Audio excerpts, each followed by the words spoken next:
کچھ بنا رہے ہیں، کچھ پروڈیوس کر رہے ہیں، اب اس میں نفع جو ہوا ہے اس میں سرمایہ کا کتنا حصہ ہونا چاہیے اور لیبر کا کتنا ہونا چاہیے، کون طے کر سکتا؟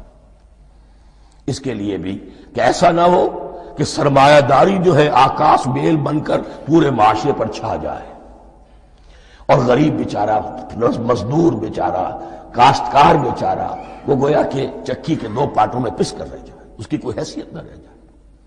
لیکن یہ کہ دوسری طرف اگر یہ کہ مزدور کا جو حق ہے اس سے زیادہ اس کو دے دیا جائے تو سرمایہ جو ہے وہ سکڑ جائے گا، شائی ہو جائے گا، وہ پھر میدان میں نہیں آئے گا۔ کیا کیا جائے؟ کون سا نقطہ عدل و اعتدال ہے؟ یہ تین مسائل ایسے ہیں، اہدنا الصراط المستقیم۔